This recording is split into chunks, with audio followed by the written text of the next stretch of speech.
Hay un término que se lo profundizó y de hecho se lo vio la semana pasada para poder dar este análisis solamente enfocado, vuelvo y repito, en los reproches que el Señor le hizo a las 7 iglesias.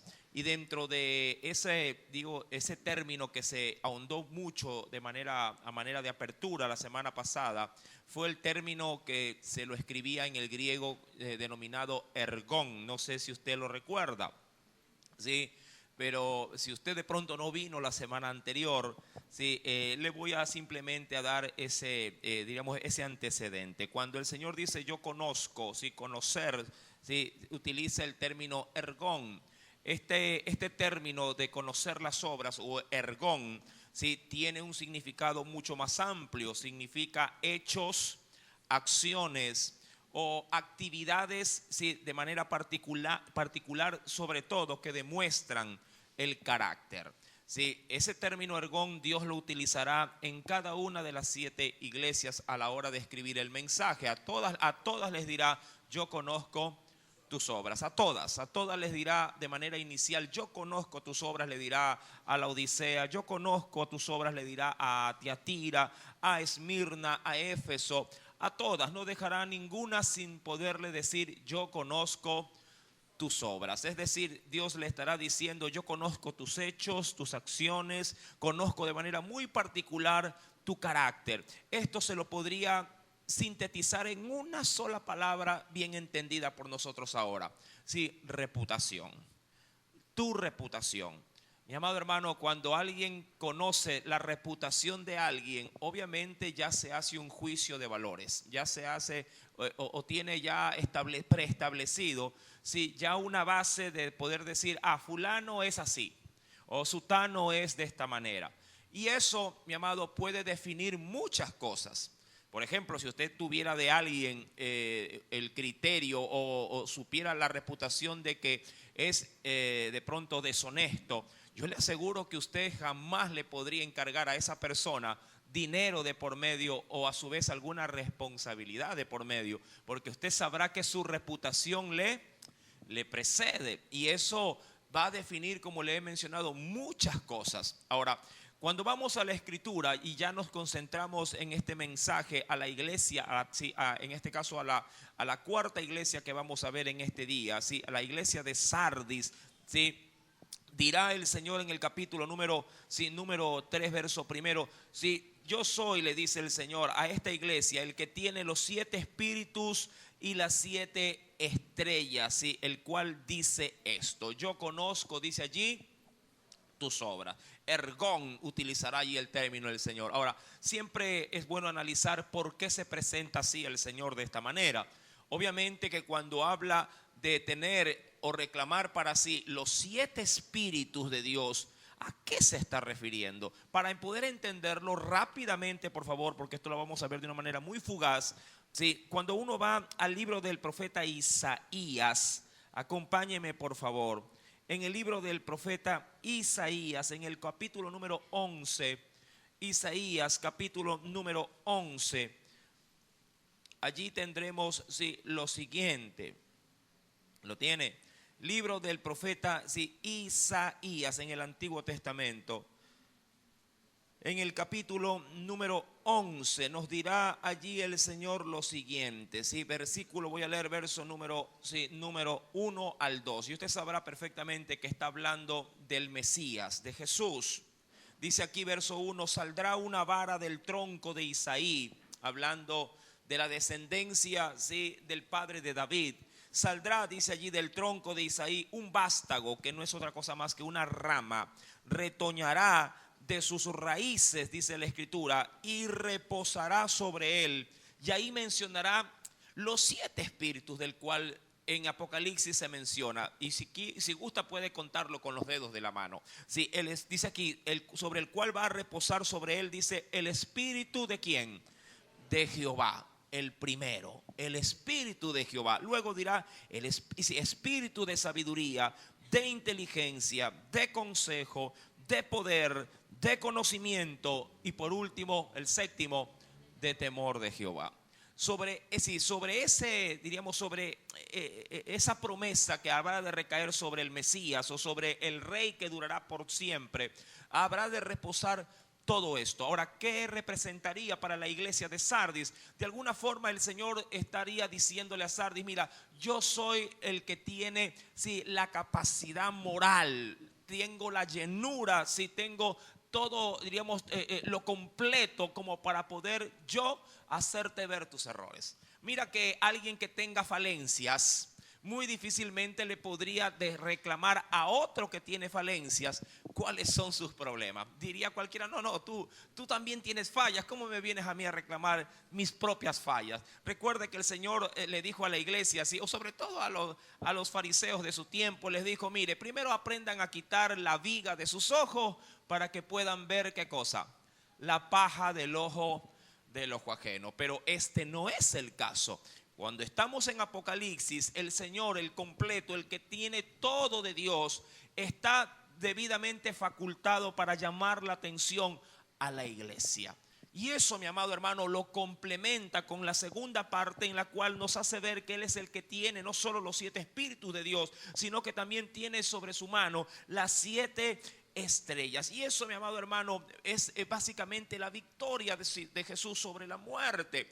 Cuando se habla en los libros del Antiguo Testamento con respecto de que Él es la estrella de la mañana, Él es el lucero, amado, se habla obviamente de alguien que ha triunfado y que ha amanecido con la mano, si digo yo, en la victoria dada por Dios. Es decir, ha podido reclamar de parte de Dios el derecho, sí, de poder ser quien es, el Rey y el Señor de todo.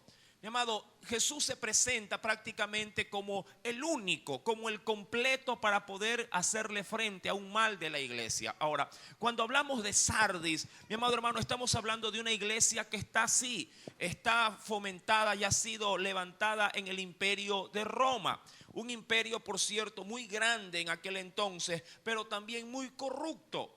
Y penosamente a Sardis se le reclamará sobre todas las cosas su tolerancia hacia lo malo. Y eso lo vamos a ver. Dice en el versículo número 3, cuando le dirá en la última parte: yo conozco tus obras, que tienes nombre de que vives, pero estás muerto. Si usted me lo quiere a mí hacer entender en una sola palabrita, como para que se la lleve muy bien ahondada en el corazón, eso no es otra cosa más que hipocresía. Jesús le reclama a Sardis por ser una iglesia hipócrita. Tiene apariencia de algo que es bueno o favorable o que tiene vida, pero a la larga, cuando se ahonda un poquito, el Señor puede considerar que no tiene vida, sino que está muerta. Pero de alguna forma tenía, dice la Biblia, la etiqueta de estar con vida o de posiblemente verse como algo que está floreciente, pero por dentro está muriendo. Mira que a veces hay enfermedades ocultas en el cuerpo, ¿verdad? Y cuando las enfermedades pasan desapercibidas y son terminales, mi amado, cuando aparecen prácticamente son meses, sí, que el tiempo de vida, así, diríamos, se te viene todo encima, toda la enfermedad, que posiblemente 30 días antes lo vistes bien robusto y 30 días después es una calavera andante. Yo he visto mucha gente, por mi propia función de pastor, mi amado, de visitar, y a veces a los enfermos, y a veces nos asombra poder encontrar a un hermano o a un determinado individuo de que lo conocimos tan robusto, tan fuerte, tan sólido, de tanto vigor, pero que cuando se fue, mi amado, a un hospital, prácticamente es un esqueleto. Da una lástima. Yo me recuerdo tanto que, y no hace mucho, justamente el 31 de diciembre falleció un hermano en la fe que lo estimaba mucho y creció conmigo en las sillas de la iglesia, y aprendimos juntos el mensaje de Dios.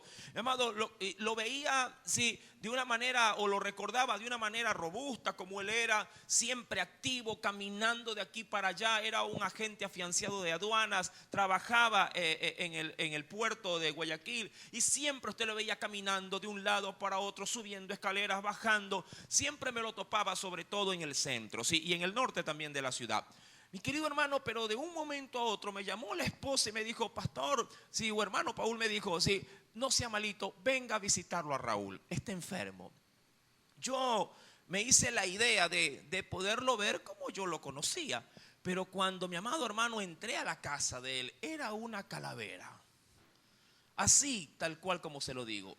Sí, toda la piel se le había impregnado prácticamente en el rostro, sí, y ya no había nada de lo que yo recordaba en este varón.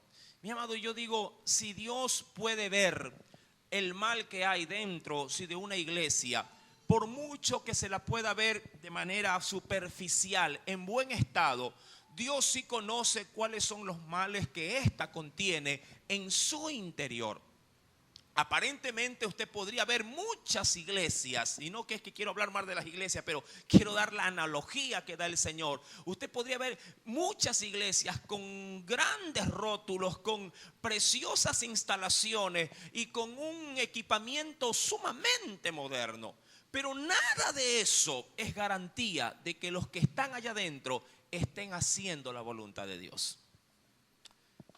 Y hay mucha gente que se deja fascinar por esto. Hay mucha gente que busca lo superficial, que busca posiblemente la expansión, la grandeza, la comodidad, como para poder decir aquí si yo pertenezco, porque aquí se ve que está todo bien.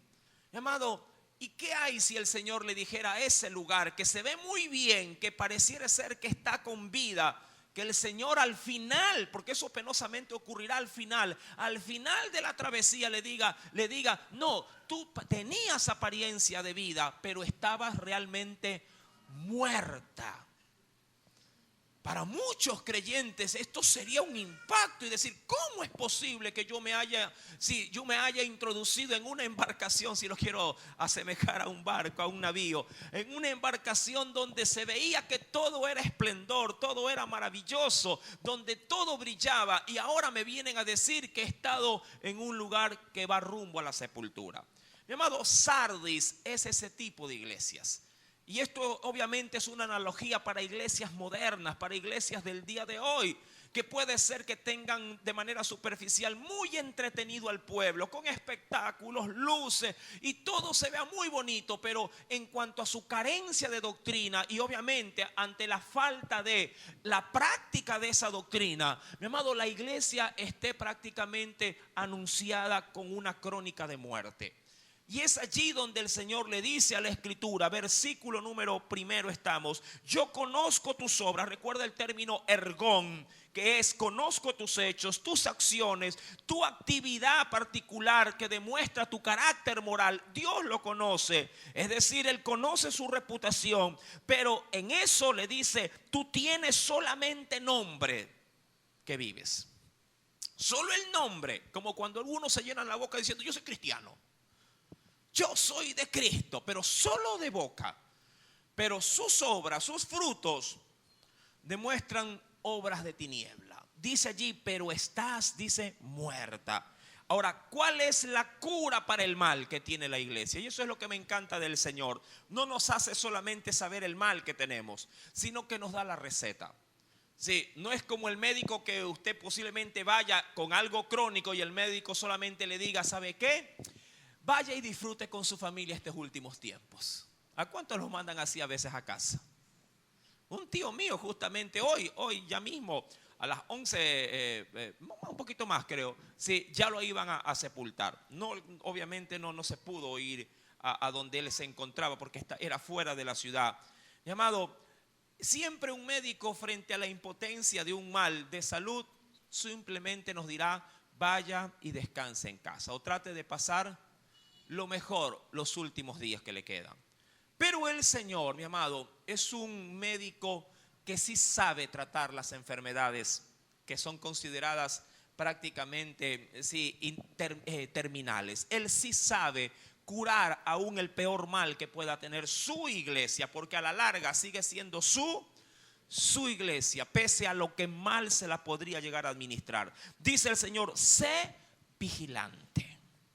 Lo primero que usted debe de saber para poder reconocer su estado es que usted podría estar en un tipo de iglesia de esta naturaleza y la mejor forma de poder, diríamos, despertar es poner, como diría el Chapulín Colorado, las antenitas de vinil en acción. Ser vigilante, es decir, estar atento, mi amado hermano. ¿Pero de qué? Sobre todo de la doctrina. Para empezar, de la doctrina. Mi querido hermano, una iglesia con buena doctrina muy difícilmente podría caer en este tipo, diríamos, de señalamientos o de cuestionamientos por parte del Señor. Estar vigilante no es estar parado en la puerta a ver quién entra y quién sale. Estar vigilante dentro de una iglesia es saber si en ella hay o no un alimento que a mí me va a nutrir. Mi amado hermano, puede ser que la iglesia estructuralmente se esté cayendo en pedazos. Puede ser que el lugar en el cual usted esté, posiblemente las sillas tendrán que ponerse de a dos para que la pata izquierda compense el daño de la pata derecha.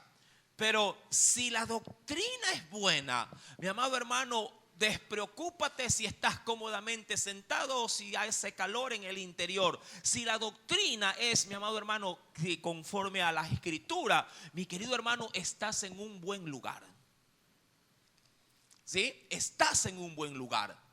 Ya que la doctrina para mí es prácticamente el 50% del menú.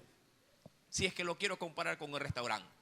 Mira que hay restaurantes muy sencillos, pero con una comida muy rica, ¿verdad? Y a veces hay lugares caros donde todo es glamour y todo es que pruebas la comida y tú dices, wow. Y tú no regresarás a ese lugar, sí, no por la elegancia, sino porque no te gustó, como dirán algunos, la sazón de esa comida.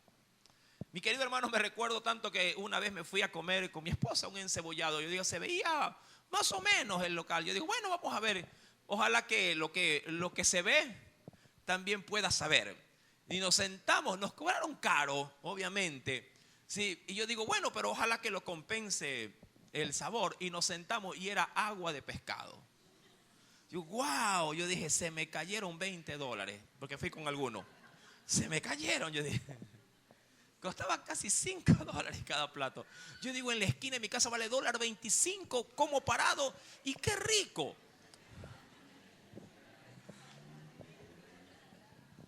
Terrible. Ahora, tenía nombre de que vivía, pero a la verdad, tanto el pescado estaba bien muerto. No sé qué había pasado allí. La yuca se había muerto hace rato. Mi amado, dice el Señor en el verso 2, la mejor forma para poder salir de esto es ser vigilante por un lado, es decir, estar atento al tipo de enseñanza que podría haber allí. Pero lo segundo que lo complementa es esto: afirma las otras cosas que están, dice allí el Señor, que están para morir. Ahora, eso no es otra cosa más, mi querido hermano, que complementar la doctrina con la práctica a la hora de poner por obra la enseñanza. Hablamos posiblemente de una iglesia, si dice que tiene nombre de que vive, hablamos de una iglesia que hace cosas, o por lo menos es reconocida por cosas que aparentemente, diríamos, transmiten seguridad, transmiten movimiento, transmiten obras, pero esas obras no son las que Dios estima importantes. Y por eso el Señor le dice a esta iglesia que no es que no tiene obras, tanto así que el Señor las reconoce, las puede identificar, pero las otras obras, es decir, las que son importantes, están prácticamente casi muertas, casi por enterradas. Como diría cualquiera, ya las están velando. ¿Por qué? Porque ya en esa iglesia no se hace ese tipo de obra. Una iglesia que no sale, mi amado hermano, a visitar, que no sale a evangelizar, que se ha olvidado del prójimo, es una iglesia que tendrá nombre de vida, pero realmente estará muerta. Yo sé, mi amado, que penosamente el denominador común de los que asisten a las iglesias es, mi amado hermano, para desgracia se lo digo, es estar identificado con un evangelio pasivo, un evangelio sin compromiso, un evangelio de banca, de asistir a la iglesia, escuchar, así como hoy lo está haciendo usted, escuchar la enseñanza, posiblemente hasta poder decir al final de la enseñanza, qué linda predicación. Pero al final, cuando usted pasa por esa puerta, yo le he dicho y creo que lo reconocerán muchos miembros de aquí, que que la iglesia comienza a trabajar cuando la puerta se cierra. A veces, a diferencia de muchos, piensan que la iglesia empieza cuando usted entra. No, mi amado, el cristianismo empieza cuando usted sale de esa puerta para afuera. Muchos creyentes solo se complacen, mi amado, con escuchar el evangelio, pero no ponerlo en práctica. Así se lo digo, muy, muy sencillo, pero al mismo tiempo muy efectivo, creo yo, en Dios. Si su evangelio solo se limita de esa puerta para aquí adentro, usted está muy mal parado en Cristo. Sus obras están muertas. O posiblemente lo que llegó a ser un día, al inicio de su cristianismo, hoy por hoy está enterrado. Y a usted le tocaría ir y desenterrar todo eso para volverlo a Dios a manifestar como Él quiere que se lo manifieste. Un evangelio, mi amado hermano, solamente de letra o de conocimiento, también es un evangelio que no posee valor. Santiago lo dirá de una manera mucho más práctica. La fe, le dice a la iglesia, la fe sin obras es muerta. Imagínese, yo le digo siempre a los hermanos, si dígale usted a su hijo, cómo te quiero, cómo te amo, cómo me llenas el corazón, pero hoy no te voy a hacer el almuerzo. Pero hoy no te voy a lavar la ropa, pero hoy no voy a atenderte. Mi amado, las palabras no le van a llenar el estómago. Los abrazos y los besos que usted le pueda dar no le van a tener la ropa limpia en el cajón. ¿Me entiende? La doctrina que usted escucha en una iglesia, si usted no la dispone a ponerla por obra, le aseguro que su doctrina no tiene peso alguno para allá, sí, para los que están allá afuera. Usted aquí puede aprender etimológicamente, doctrinalmente, hermenéuticamente, homiléticamente, podría aprender de la escritura, pero si allá afuera, mi amado hermano, usted no agarra a un desconocido y no lo atiende, no le suple sus necesidades, no le transmite el mensaje de Cristo, no lo lleva a los pies del Señor, amado hermano, su doctrina está muerta. Es como tener luz, pero con los breques abajo. Digo, pero yo he pagado sí, yo sé que he pagado, pero ¿por qué no sube los breques? Es que después me sale más cara la planilla. Si usted tiene la luz y no hace nada por irradiar de esa luz, mi amado, su doctrina está mala. Por eso mucha gente se va de aquí. Bueno, no es que me lleno la boca, pero yo sé que a este lugar, ¿sabe cuántas personas han venido en cerca de 9 años que vamos a tener? Yo creo ya, sin temor a equivocarme, que en estas bancas se han sentado más de 4,000 personas. Sí, así como lo oye, más de 4,000 personas. Yo tengo los registros. Pero de esa cantidad, dirá cualquier hermano, pero aquí deberían de ser por lo menos unos 1,000. Sí, deberíamos de ser por lo menos unos 1,000. Pero la doctrina choca con el estilo de vida que Dios demanda. Ese es el problema. Choca. Es como los padres de ahora, los padres modernos de ahora, que le reclaman a los maestros. Uy, pero ¿por qué le manda tanta tarea a mi hijo? 30 años atrás, los padres iban a los maestros. Maestro, mándele más deberes a mi hijo. Pasa ocioso en la casa. ¿Verdad? ¿O no? Ya ve. Claro, el maestro quedaba bien recomendado del padre. Y si se porta mal, dele. Y yo en casa lo remato. Cosa que el niño no podía. Cuando el niño llegaba a la casa, ¿cómo te fue? Bien. Y se sobaba por atrás. Sí, muy bien me fue. No, a mí, yo me recuerdo tanto que yo le decía a uno, el doctor Chapatín, porque era un bajito, era el inspector general.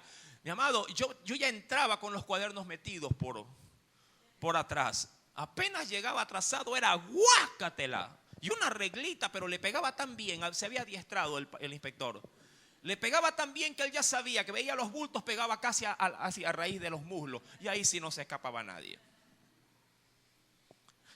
Mi amado, usted tiene que entender que la situación de la que Jesús reprocha a Sardis es una situación, y entiéndalo bien, muy seria. Aquí podríamos bromear y todo lo demás, pero la situación era bien seria para la iglesia de Sardis, ya que la Biblia le dice, versículo 2, sé vigilante, le dice aquí a esta, afirma las otras cosas que están, dice allí, para morir, porque no, ojo, porque no he hallado, y no le dice tu fe, tus obras. Obras, para aquellos que dicen, no hermano, las obras no, sí, tus obras, no tus obras, tus obras.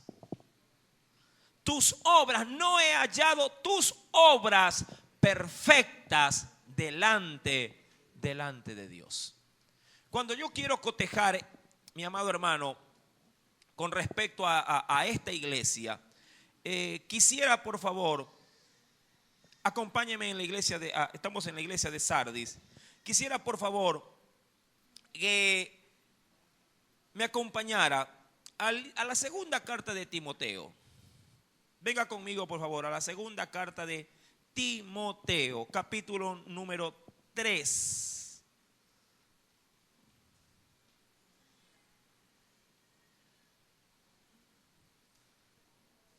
En la segunda carta de Timoteo, capítulo número 3.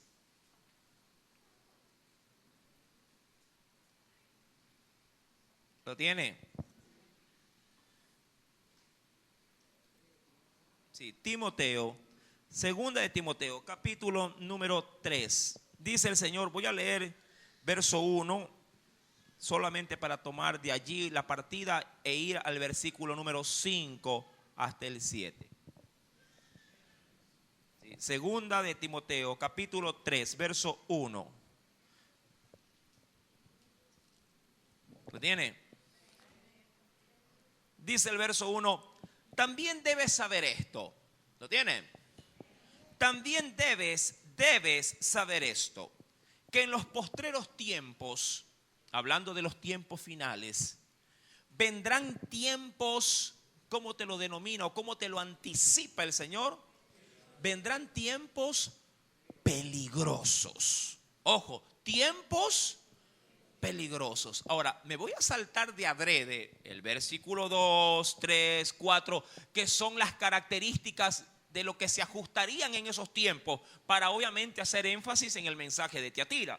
En el versículo número 5, diríamos que recae Tiatira, porque no hay mejor verso que lo pueda representar de esta manera.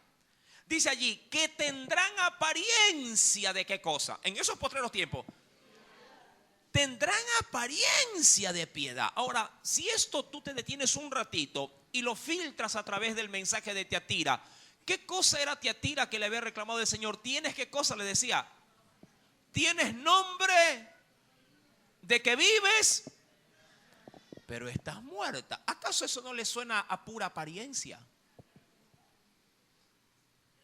¿Verdad? Estar como que bien perfumado, bien vestido, bien trajeado, hablando, no tragueado, trajeado, hablando de la vestimenta, aclaro. Sí, de que se lo ve muy bien. Mira que cuando uno va con terno a ciertos lugares, hasta la puerta le abren. ¿Verdad? Pero cuando uno va mal trajeado, ¿verdad?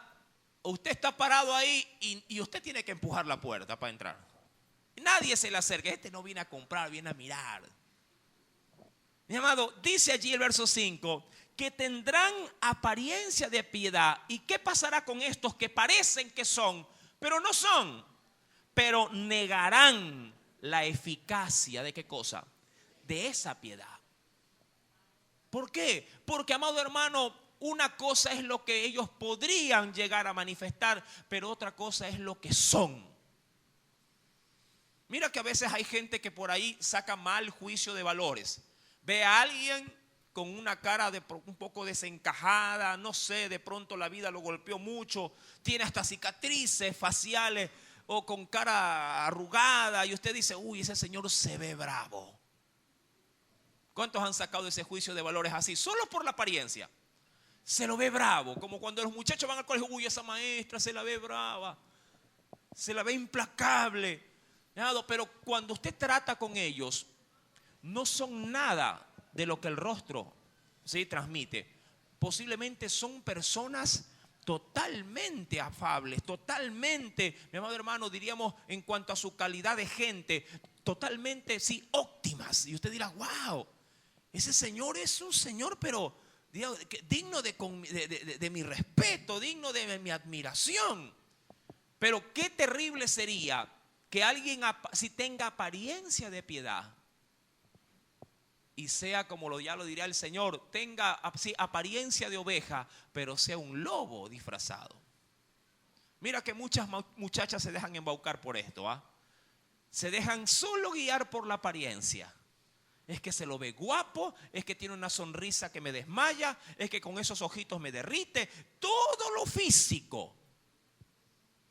Pero cuando se trata o cuando se descubren las cosas, dice, ese ha sido un grillo, hermano. Dicen los chicos, ¿no? Un grillo, un Don Juan. No me respeta, no me valora, es terrible. Mi amado, es allí pues entonces en el capítulo 3 de Timoteo estamos, que tendrán apariencia de piedad, pero negarán la eficacia de ella a estos. ¿Qué dice el Señor? Y esta es una gran recomendación. ¿Qué dice el Señor? Quédate allí. Permanece ahí, aguanta ahí, como a veces dicen muchos creyentes. No, lo que pasa es que el Señor me puso aquí. Pero no hay doctrina, papito lindo. Vas a entrar en anemia espiritual. Y alguien anémico espiritual va a morir. La anemia, que no es otra cosa más que cáncer. ¿Qué produce la anemia? Cáncer a la sangre, leucemia. Mire, un creyente en un lugar donde no hay doctrina, mi amado hermano, está próximo a morir. El Señor nos dice, a estos, evítalos. No hay peor cosa, yo no sé, pero si tú conocieras a alguien que es hipócrita, ¿lo harías tu mejor amigo? ¿Lo harías tu mejor amigo? Sabiendo que habla mal de ti a tus espaldas, sabiendo que no te es fiel, sabiendo que no corresponde al amor o a la sinceridad que tú le brindas. Mi amado, si tú caminas, si tú ya quieres caminar con alguien así, ya eso es tu problema. Pero ojo, ahí sí utilizo un adagio de la gente: el que con lobo se junta, a aullar aprende. Se te pegará aquello.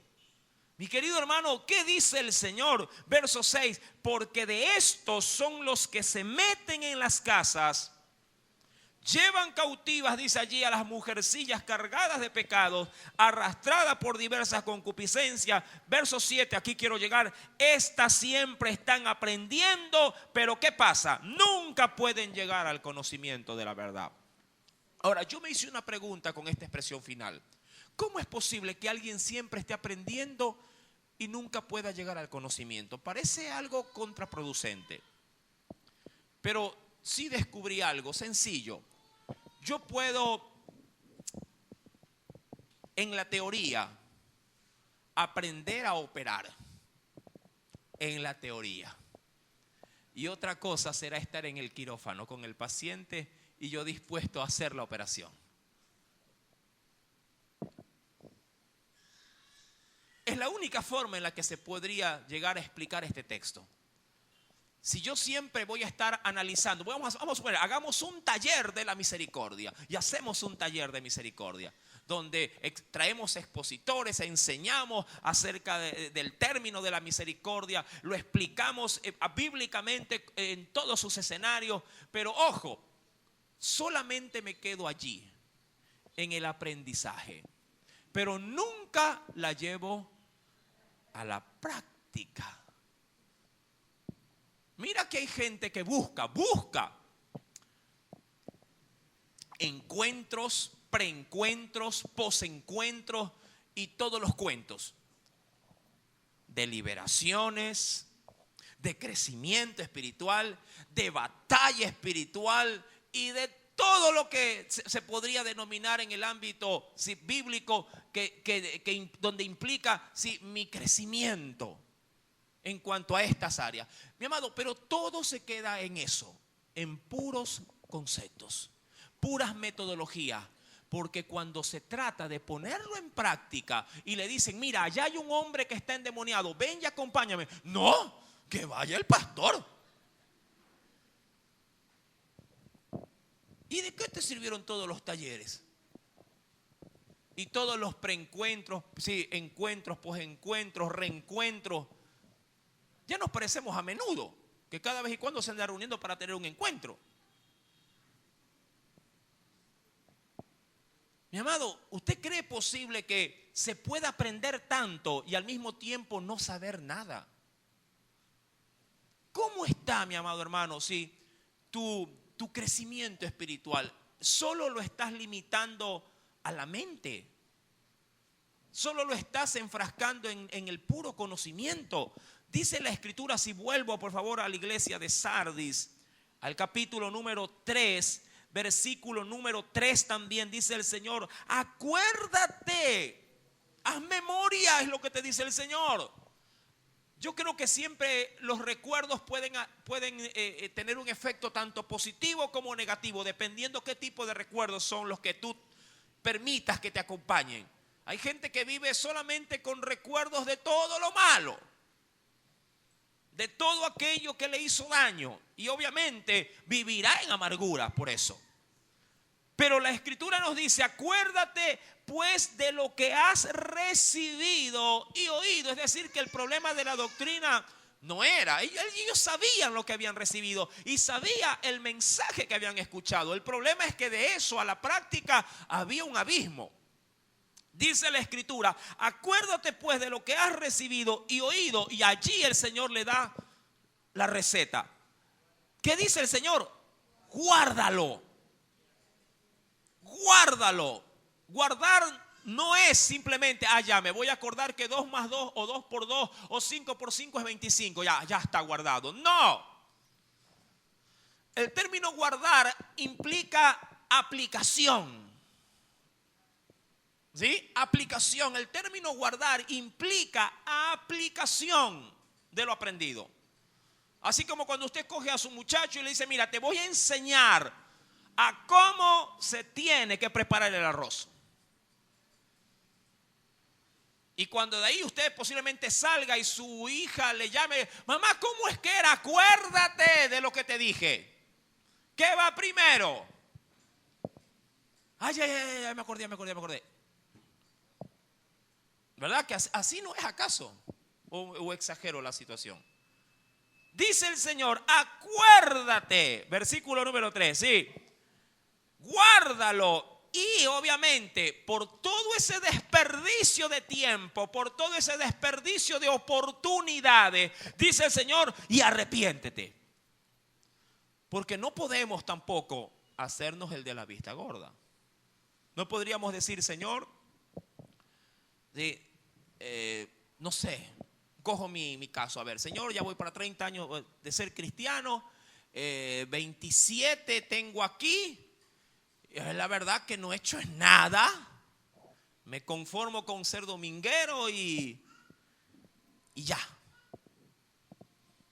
Así que de aquí en adelante ahora sí voy a cambiar. Y digo, a ver, pero 27 años de desperdicio, de oportunidades. Dicen por ahí que todo se puede recuperar, menos el tiempo.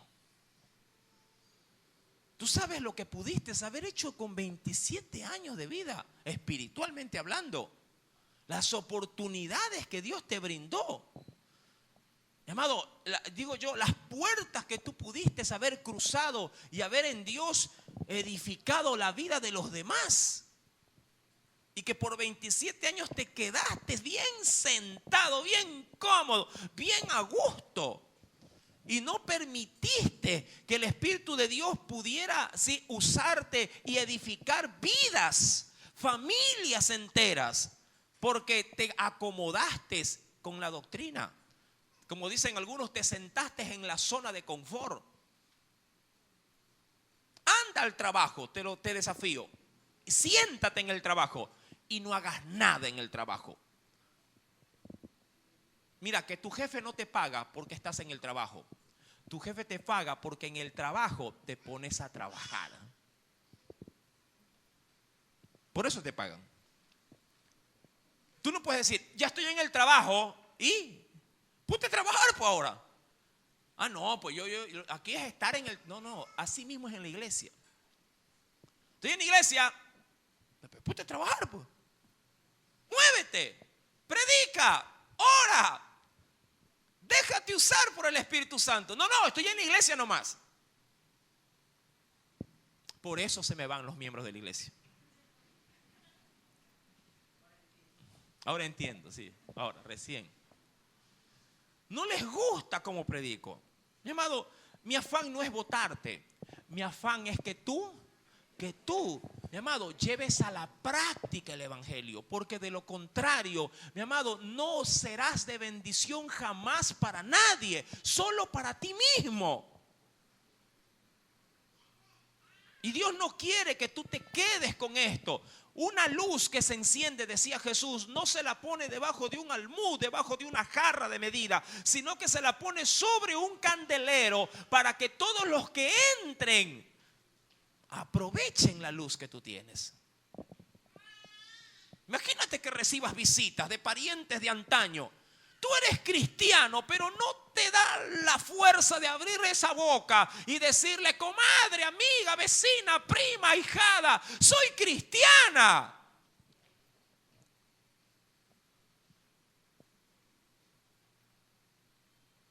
Ese es el problema de la iglesia actual. Calla lo que sabe, no transmite lo que tiene. Mira que cuando andamos medio mal, eso sí transmitimos. Aquí, comadre, media caída, pero ahí saliendo adelante. Eso transmite el mensaje de los varones, el mensaje de los goles que hubo el fin de semana. Ay, Barcelona, si hubiera metido el penal, ay, estuviéramos en la otra fase.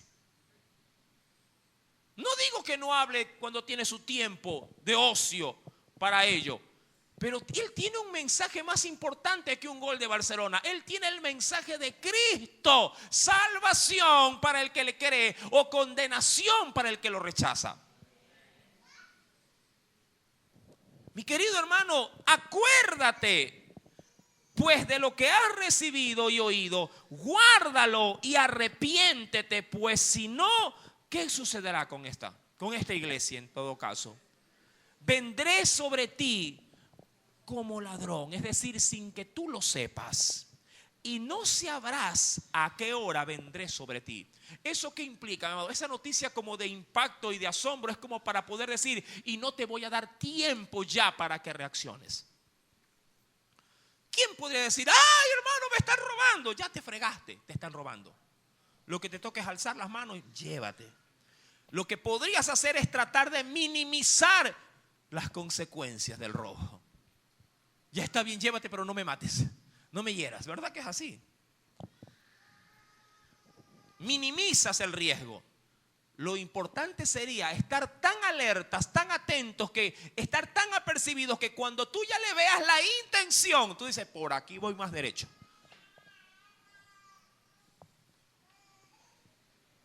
Mi querido hermano, este mensaje a esta iglesia fue terrible y que obviamente se añade a la lista de los males de la iglesia.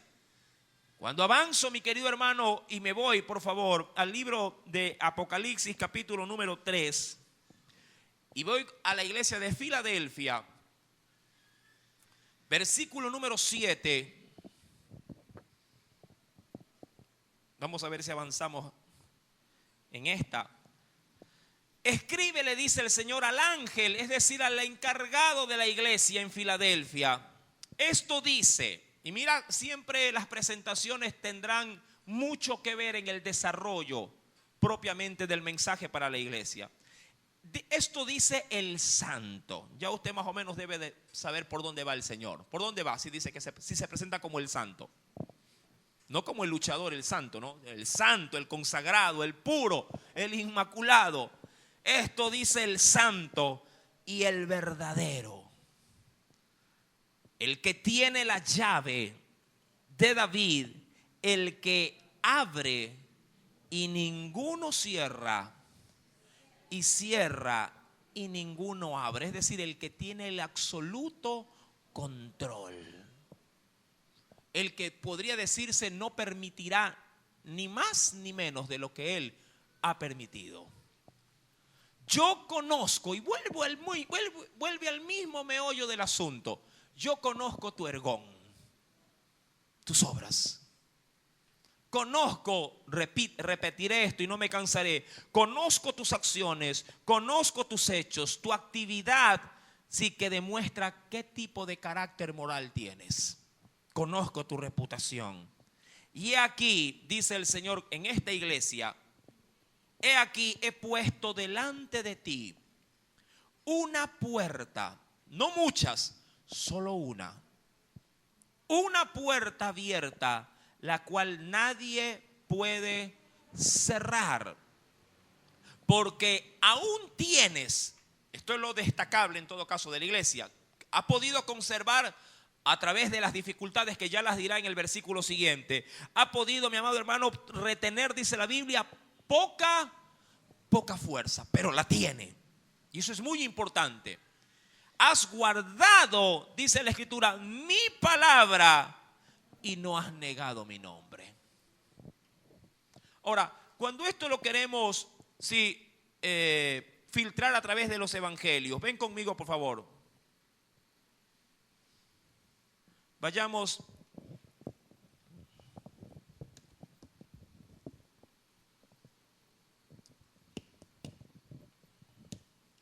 en el evangelio según San Lucas, capítulo número 12.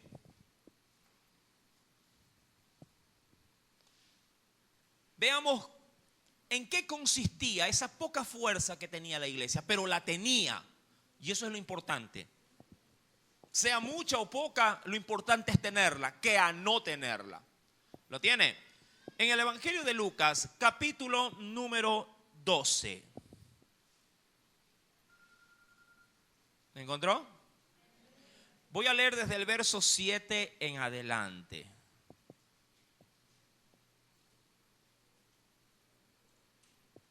Dice el Señor, y por eso Él se presentaba como el que tenía la llave de todo, el control de todo. Dice, pues aún, verso 7, Lucas 12, 7, pues aún los cabellos de vuestra cabeza están todos contados. ¿Qué crees que implica esa expresión de Jesús? Él lo conoce, lo sabe todo, pero también lo controla todo. En mi caso, Dios tiene muy poco que contar, pero lo tiene contado. Eso es lo importante. Dice el Señor, no temáis, pues más valéis vosotros que muchos pajarillos. Ahora, dicho esto, es decir, dándole esa seguridad, luego le dirá el asunto del cual el Señor en ellos se siente sumamente orgulloso. Y les dice, os digo que todo aquel que me confesare, el término confesar no solamente significa proclamar, sino que también implica manifestar. ¿Sí? No solamente proclamar, sino también manifestar, es decir, darse a conocer. Dice aquí, os digo que todo aquel que me confesare delante de los hombres, también el Hijo del Hombre le confesará, es decir, lo manifestará o le dará a conocer. ¿Delante de quién le dará a conocer? Ahora, ¿eso qué implica, mi amado hermano, en un término muy práctico? Que así como sus hijos se sienten orgullosos de estar identificados con Él, y ojo, también se sienten orgullosos de darlo a conocer a los demás, Dios también a través de su Hijo se sentirá orgulloso en el gran día de la redención, darlo a conocer a los que habrán de redimir, porque son los ángeles los que, ¿qué cosa? Los que segarán la tierra y llevarán a su pueblo, de decir, no te olvides de este, ya que me tuvo en grande en la tierra, yo lo tendré en grande en los cielos. Tráemelo también conmigo. Esto no implica, porque a veces se sobreentiende de que, Jesús confiesa mi nombre a los ángeles. Mira, no sé, voy a utilizar cualquier nombre. Ricardo, aquí por aquí está. Mira, él es mi hijo en la tierra. Mira, Arcángel Miguel, mira, él es mis hijos en la tierra. No se refiere a eso. Se refiere en el gran día de la redención. En el gran rapto de la iglesia, cuando el Señor le diga, sí, chicos, muchachos, acoger a mi pueblo. Le preguntarán, ¿a quién? Porque solo Jesús sabe quiénes serán los redimidos. Eso no lo saben los ángeles. Le preguntarán sí, ¿y a quién? ¿Cómo que a quién? A los que confesaron mi nombre allá abajo. ¿Y quiénes son esos? Fulano, sutano, mengano y ya. A ellos.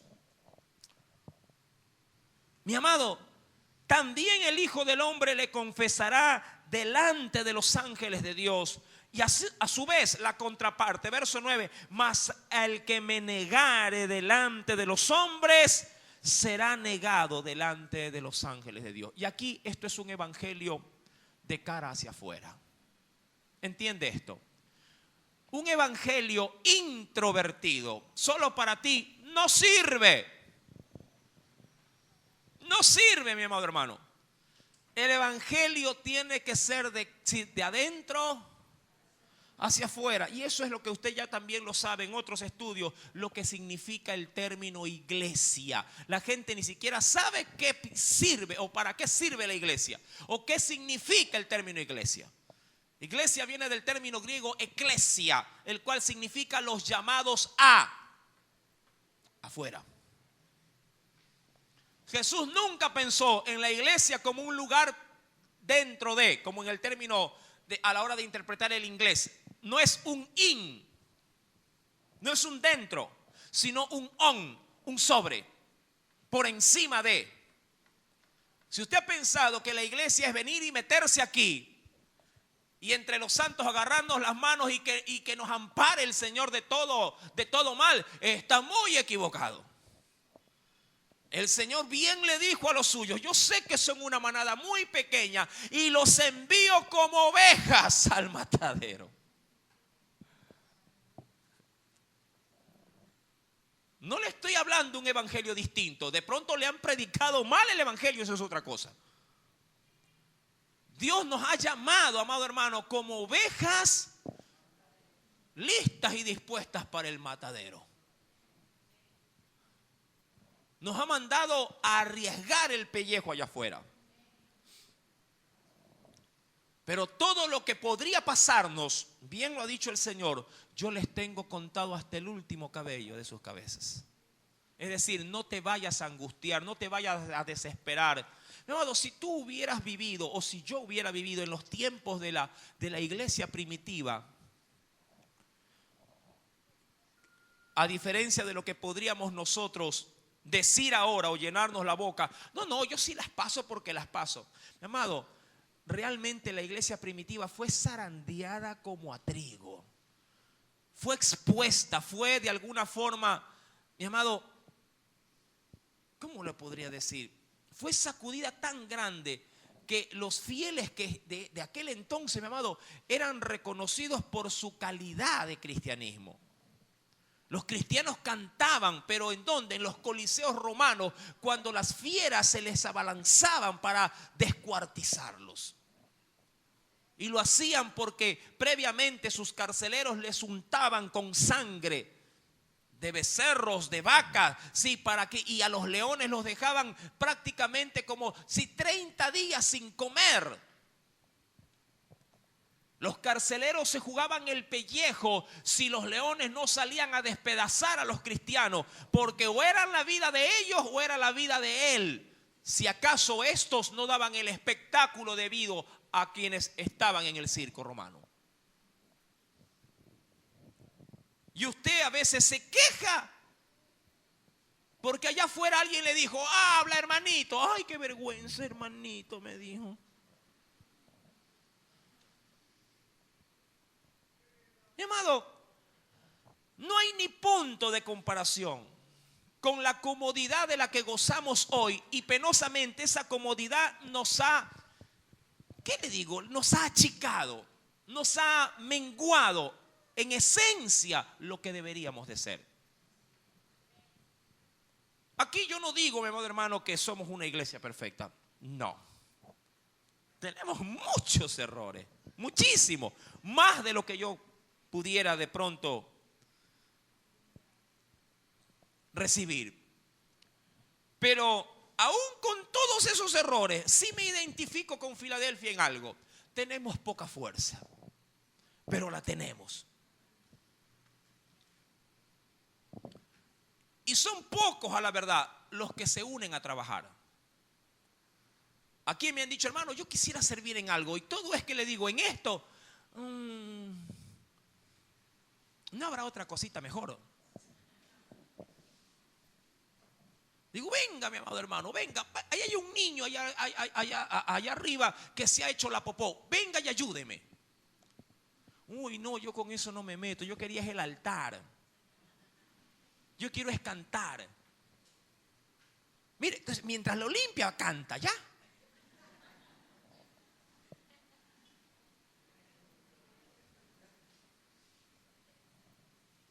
Mi amado, es que no se puede tener un evangelio tan light. Jesús no nos llamó a danzar, a cantar y a ser famosos. Jesús nos llamó a tomar la cruz.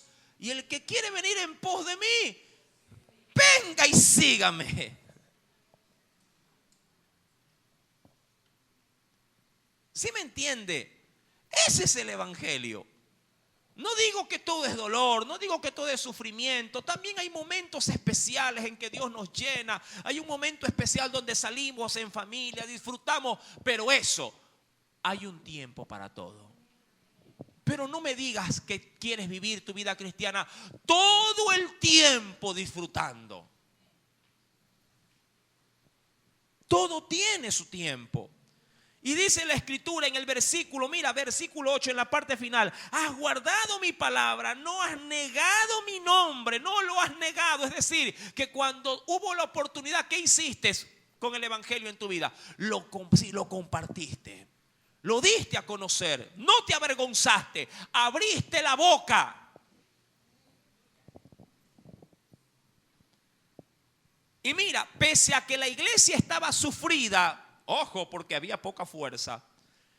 Mira lo que dice el verso 9. He aquí, yo entrego de la sinagoga de Satanás. Mira dónde estaban metidos. He aquí, yo entrego de la sinagoga de Satanás a los que dicen ser. Y yo le quiero cambiar. Aquí sí, yo sé que no se le puede ni añadir, pero sí lo puedo alegorizar, eso sí. He aquí, porque aquí no hay judíos, obviamente. He aquí, yo entrego a los que dicen ser cristianos y no lo son. Es decir, tú vas a tener como iglesia la capacidad de reconocer quiénes verdaderamente son y no son cristianos. Y eso es sencillito, eso es fácil, amado hermano. Y no que queremos ser jueces de nadie, pero es fácil saber por sus frutos quiénes son los que son y quiénes son los que no son. Eso es fácil. Nunca los ves orando, nunca los ves predicando. Bueno, me quiero ir más allá. Nunca los ves diezmando. Eso es fácil. Pero sin embargo son los primeros en posiblemente decir, yo soy cristiano. Llamado, eso no se trata de decir, eso se trata de demostrarlo. Tú no le podrías decir en casa, yo ya limpié, y cuando abres el cuarto del muchacho, es un laberinto eso. Medias tiradas por todos lados, pegan como chicle en la pared y no se despegan. Abres un cajón y guardan ropa sucia en los cajones. Cuando la madre hace una minga ahí y entra y ¿qué es esta porquería? Le dice. ¿Acaso una madre no le dice a su hijo, eres un puerco, eres una puerca sucia? ¿Se lo dice o no se lo dice? ¿Verdad que sí? Claro. Y posiblemente esa misma persona afuera con las amistades dice, no, si yo soy bien aseado. O sea, no compagina. Mi amado, dice el Señor, yo entrego a los que son, de la sinagoga de Satanás, que dicen ser, pero no son judíos y no lo son, dice aquí, sino que mienten. He aquí, yo haré que vengan y se postren a tus pies y reconozcan que yo te he amado. Mira qué contradicción. Esta iglesia, tras que tenía lo que tenía, en sus filas había gente llena de hipocresía. Es una iglesia que posiblemente esté estandarizada en tiempos actuales. Donde, y eso sí yo creo, no importa la iglesia que sea, eso es algo que yo lo creo. No sé si alguno lo comparta, pero no importa en la iglesia que tú estés. Llámese una iglesia de Sardis que tiene nombre de que vive, pero está muerta. O la iglesia de Éfeso, que era una iglesia sumamente reconocida por ser una iglesia muy próspera, pero al mismo tiempo tenía sus males. O la de Esmirna o Pérgamo, no importa en qué iglesia estés. Siempre Dios en cada iglesia tiene un remanente. Siempre. Siempre tiene unos pocos que más allá de donde estén, están a buen recaudo. Y serán pocos los que los reconozcan como tal. Porque muchos los verán y dirán, este está de rodillas orando y el culto ni empieza. Qué deficioso que es. No, ya el Señor pagó por nosotros, no hay que hacer sacrificio ni nada por el estilo. Será ese pequeño grupito que posiblemente invite a otros a decir, mire, vamos a salir a hacer misiones acá a Daule. ¿Quién quiere ir? La gente, no, ¿qué misiones? Acá te dicen, va a haber un encuentro, vamos a irnos a la playa y el Señor nos va a ministrar. Allá es que quiero.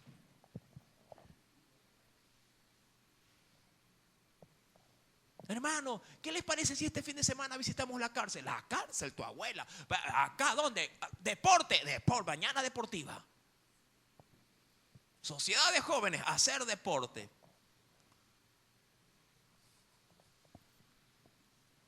¿Sí me está entendiendo? Oiga, por eso se me va la gente. Ahora entiendo, la verdad que sí.